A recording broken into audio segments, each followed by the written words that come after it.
The shir is dedicated to Zecha Nishmas V'Achaleya Bas Chaim Tzvi.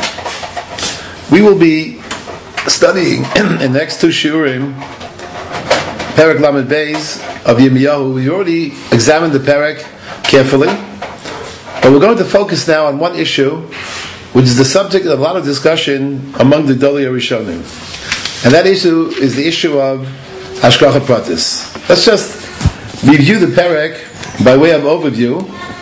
We noted in this Perek that Yirmiyahu was in prison in the Chatzar HaMatorah by Tzidkiyahu Melech Yehuda, and of course Tzidkiyahu was rather upset by the Nevuah of Yirmiyahu HaNavi.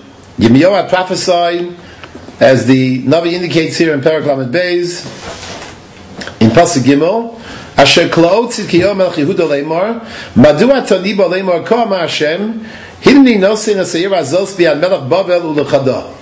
The Navi indicated that the city is going to be conquered by Nebuchadnezzar, and Tzidkiyahu himself will not escape the hand of the Kazdim. Tzidkiyahu himself will be given over to the Melech Bavel, taken captive, and the end of Pasuk Daled indicates, V'diber piv in piv, ve'einav es einav tirena. Again, he's going to encounter Nebuchadnezzar in a very direct kind of way. And what will happen? The Navi indicates that he'll be taken to Bavel, and he'll remain there ad Poktiel Sonum Hashem, and obviously any attempt to wage war against the Kazdim will not have any Hatzlacha. So Yirmiyahu clearly was in a skirmish and a kind of conflict with Tzidkiyahu Melech Yehuda, and the Navi goes on to tell us at that point in time, this is an issue we spoke about the last number of shiurim, that he was told through Nevuah to purchase a piece of property. Again, that is something that was rather striking, since we're talking about an imminent Churban about to occur, and yet Yirmiyahu HaNavi makes a rather major investment in a piece of property, a piece of karka. The Psukim engage us in a technical discussion of halachas that relate to Mekach HaMemker, purchasing a piece of property, and witnesses that are affixed to the shtar, and the like.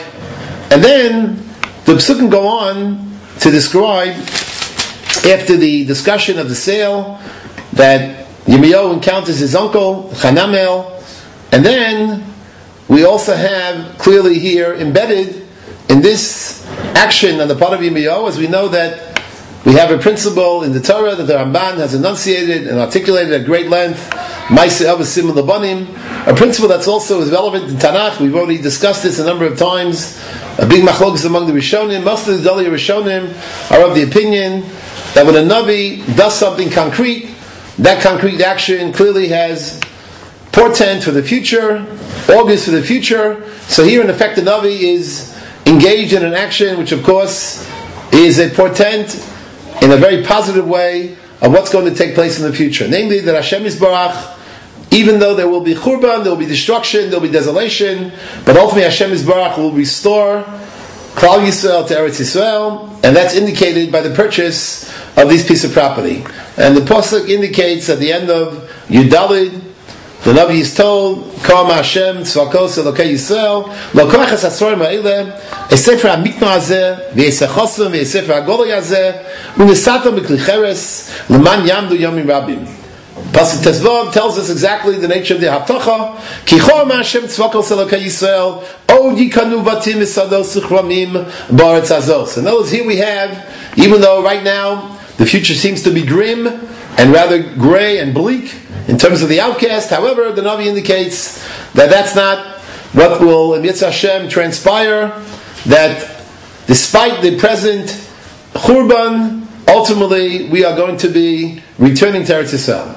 And then we have the following series of psukim that the next two shiurim will be devoted to. Pasuk Tezayim begins, V'es Palel El Hashem Acharei Siti Sefer HaMiknah Baruch Ben Yirmiyahu Leimor. The Navi Yirmiyahu is hispalel to Ribbonu Shalom. Aho Hashem Elokim. He tells Ribbonu Shalom, Hinei ato asisa es hashamayim v'es haaretz. You are the one who has made heaven and earth. B'cholchacha agadol u'b'zracha netuya lo yipalei mimcha kol davar. Nothing is beyond you. Nothing is hidden from you. Oseh chesed la'alofim u'mishalei ma'avono v'osel chek b'nei ha'machareim hokel ha'gadol ha'gibor Hashem tzvakot shemo. And then Pasuk Yutes is the key, is a critical pasuk that enunciates a very fundamental doctrine, maybe one of the most fundamental postulates that we have in our religion, and that is the doctrine, the axiom of Hashgacha. And the Navi tells us, Gidol ha'itza v'rav ha'aliliyah. The Navi indicates in the beginning of Pasuk Yutes, he tells us that Ribbana Shalom is great in counsel, is mighty indeed. Asher einecha fikuchos al kol darchei b'nei adam. Hashem Yisbarach, in effect, is cognizant of all the